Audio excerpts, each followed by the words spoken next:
সবাইকে নমস্কার। আশা করি সবাই ভালো আছো। আজকের এই ভিডিওতে আলোচনা করব সাহিত্যিক উপাদান এবং সাহিত্যিক উপাদানের বিভিন্ন দিক নিয়ে। বস্তুত সাহিত্যিক উপাদান ছাড়া ইতিহাস কল্পনা করা যায় না।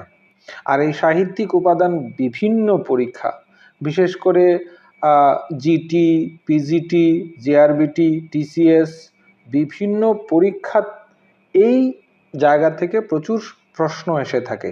আজকে সাহিত্যিক উপাদানের বিভিন্ন দিক নিয়ে আলোচনা করব। Welcome to my channel History IQ.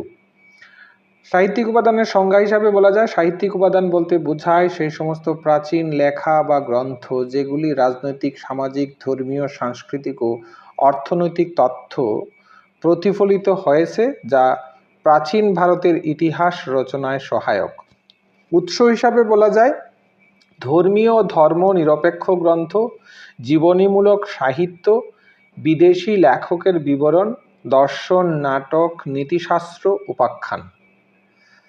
ইতিহাস রচনায় সাহিত্যিক উপাদানের গুরুত্ব: রাজনৈতিক ইতিহাসের নির্মাণ, ধর্ম সমাজের বিকাশ অনুধাবন, প্রশাসন, শিক্ষা, অর্থনীতি সম্পর্কে তথ্য, রাজবংশ, শাসনকাল, যুদ্ধ, সংস্কৃতি সম্পর্কে ধারণা, ভাষা ও সাহিত্য চর্চার বিবরণ। সাহিত্যিক উপাদানের শ্রেণীবিভাগ যদি আমরা করি, সাহিত্যিক উপাদানের 4টি প্রধান শ্রেণীতে বিভক্ত। ধরন হচ্ছে ধর্মীয় গ্রন্থ, বিষয়বস্তু বেদ, উপনিষদ, রামায়ণ, মহাভারত, পুরাণ, জৈন, বৌদ্ধ গ্রন্থ। ভাষা সংস্কৃত, পালি, প্রাকৃত। ধর্মনিরপেক্ষ গ্রন্থের মধ্যে রয়েছে নাটক, কাব্য, ইতিহাস, নীতিশাস্ত্র, অর্থশাস্ত্র। সংস্কৃত এবং প্রাকৃত ভাষা। জীবনীমূলক রচনা এক্সাম্পল হিসাবে বলা যায় হর্ষচরিত, রাজতরঙ্গিনী, এগুলির ভাষা হচ্ছে সংস্কৃত। বিদেশি বিবরণ ইন্ডিকা, সিইউকি, কিতাবুল হিন্দ, গ্রিক, চীনা, আরবি এবং অন্যান্য ভাষা। ধর্মীয় সাহিত্যিক উপাদান: ধর্মীয় গ্রন্থের বৈশিষ্ট্য ঈশ্বর ও ধর্মচর্চা কেন্দ্রিক, সমাজ ও ধর্মীয় নীতির প্রতিফলন। বহু গ্রন্থ যুগ ধরে মৌখিক এবং লিখিত রাজনৈতিক, সামাজিক ইতিহাস গঠনের সহায়ক। বৈদিক সাহিত্য: বৈদিক সাহিত্যের মধ্যে কি রয়েছে? বৈদিক সাহিত্য বলা হয় ইতিহাসের উপাদানের ভাণ্ডার। ঋগ্বেদ, সামবেদ, যজুর্বেদ, অথর্ববেদ। ঋগ্বেদে বিভিন্ন ঋষি লিখেছেন। সামবেদ, যজুর্বেদ, অথর্ববেদের লেখকের কথা নির্দিষ্টভাবে জানা যায় না। ঋগ্বেদের ভাষা বৈদিক সংস্কৃত। সূক্ত দেবতা, সমাজ তার বিষয়বস্তু। সামবেদ সঙ্গীত বিষয়ে লেখা, যজ্ঞের গীত রূপে পাঠ। যজুর্বেদ প্রথা ও যজ্ঞ, যজ্ঞের নিয়ম জানা যায়। অথর্ববেদ লোকজ বিশ্বাস, তন্ত্রমন্ত্র, চিকিৎসা। এখানে ভাষা হয়ে গেছে, ভাষা হবে না, বিষয়বস্তু হবে। উপবেদ, ব্রাহ্মণ, আরণ্যক, উপনিষদ। ধরন হচ্ছে উপবেদ, ব্রাহ্মণ, আরণ্যক, উপনিষদ। উপবেদের বৈশিষ্ট্য ধনুর্বেদ, গন্ধর্ববেদ ইত্যাদি। বৈশিষ্ট্য কার্যজগতের জ্ঞান। ব্রাহ্মণ যজ্ঞ ব্যাখ্যা, পূজা পদ্ধতির বিশ্লেষণ। আরণ্যক যুগ, তপস্যা, অন্তর্জগতের অনুসন্ধান হচ্ছে এর বৈশিষ্ট্য। উপনিষদ এর বিষয়বস্তু ব্রহ্ম, আত্মা, মায়া, আর এর বৈশিষ্ট্য দর্শনের সূত্র। ধর্মশাস্ত্র ও স্মৃতি গ্রন্থ হচ্ছে মনুস্মৃতি, লেখক মনু। বিষয়বস্তু হচ্ছে আইন, ধর্ম ও বর্ণ। যাজ্ঞবল্ক্য স্মৃতি, যাজ্ঞবল্ক্য লিখেছিলেন সামাজিক বিধান। মহাকাব্য হচ্ছে রামায়ণ, মহাভারত। রামায়ণ লিখেছিলেন বাল্মীকি। বিষয়বস্তু আদর্শ পুরুষ রাম, গুরুত্ব সামাজিক ও ধর্মীয় আদর্শ। মহাভারত লিখেছেন ব্যাসদেব। বিষয় কুরুক্ষেত্রের যুদ্ধ, ধর্ম, রাজনীতি, নৈতিকতা। পুরাণের সংখ্যা 18টি। 18টি মহাপুরাণ, 18টি উপপুরাণ। বিষয় সৃষ্টিতত্ত্ব, অবতার, রাজবংশ, ধর্ম, লোককাহিনী। গুরুত্বপূর্ণ পুরাণ হচ্ছে বিষ্ণু পুরাণ, শিব পুরাণ, বেদ পুরাণ, ভাগবত পুরাণ। বৌদ্ধ সাহিত্য ভাষা হিসাবে পালি রয়েছে। বৌদ্ধ সাহিত্যের বিভিন্ন বিভাগ যেমন ত্রিপিটক এবং অন্যান্য। ত্রিপিটকের মধ্যে সূত্র পিটক, বিনয় পিটক, অভিধর্ম পিটক।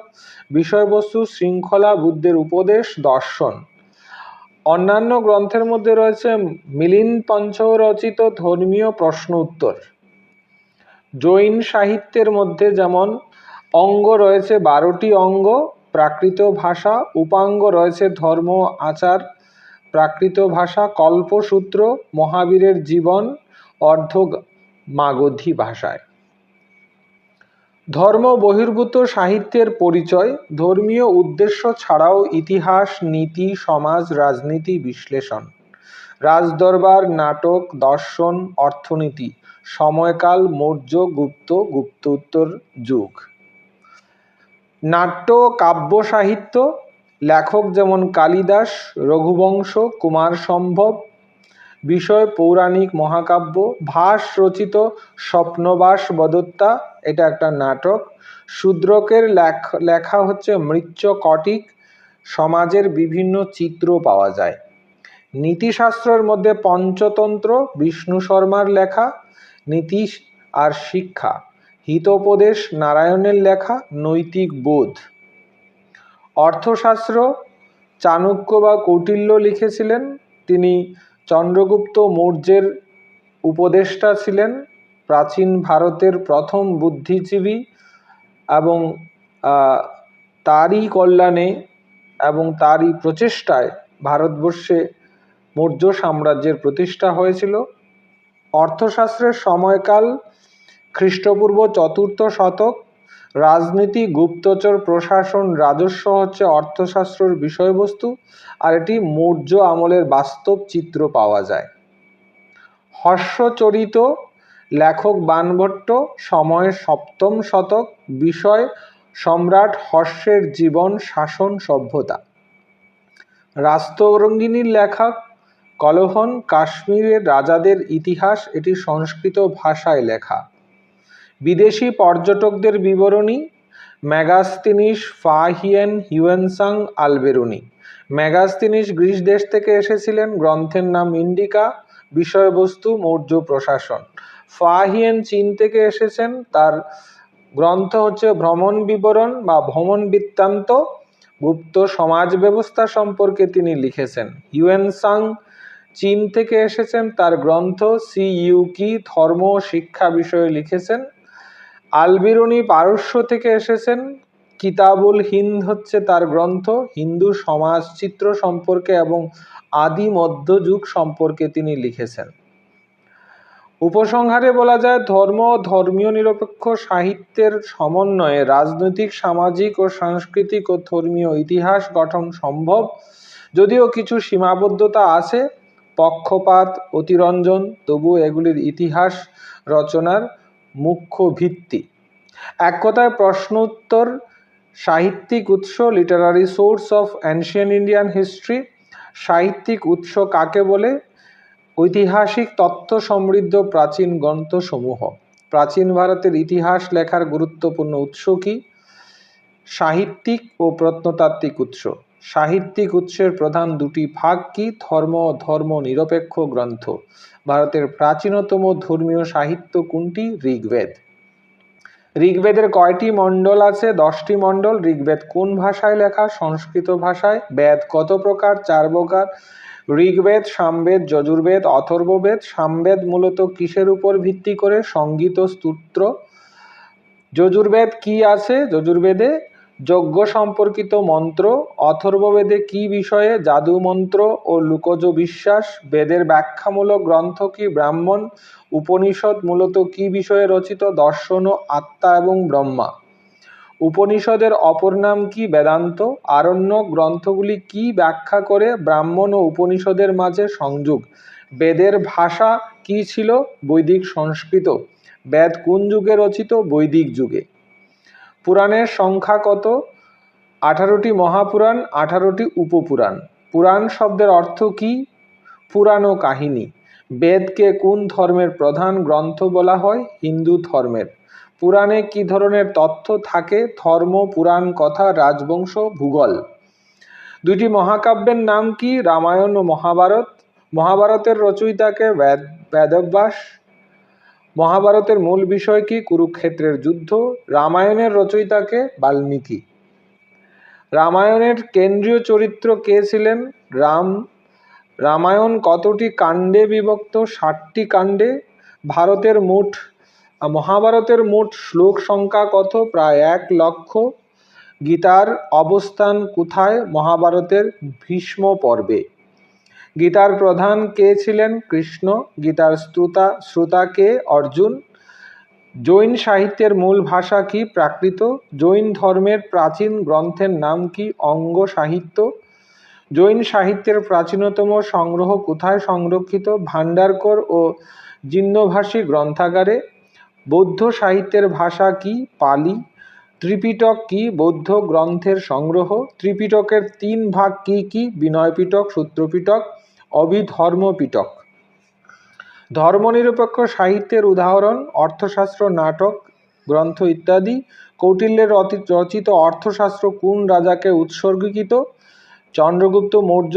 অর্থশাস্ত্রের মূল বিষয়বস্তু কি? অর্থনীতি, রাজনীতি, প্রশাসন। অর্থশাস্ত্র কোন ভাষায় লেখা? সংস্কৃত ভাষায়। সূত্র শব্দের অর্থ কি? সূক্ষ্ম নীতি বা নিয়ম। পাণিনি কিসের জন্য বিখ্যাত? ব্যাকরণ গ্রন্থ অষ্টাধ্যায়ীর জন্য। অষ্টাধ্যায়ী কি নিয়ে লেখা? সংস্কৃত ব্যাকরণ নিয়ে। মেগাস্থেনিসের গ্রন্থের নাম কি? ইন্ডিকা। ইন্ডিকা কোন ভাষায় লেখা? গ্রিক ভাষায়। ইন্ডিকা কোন রাজবংশের বর্ণনা আছে? মৌর্য রাজবংশের বর্ণনা আছে। এই কিছু প্রশ্ন যেটা প্রাচীন ভারতের সাহিত্যিক উপাদানের উপর ব্যাখ্যা করে লিখেছি। যাদের PDF দরকার আছে আমাকে কমেন্ট করে জানাবে।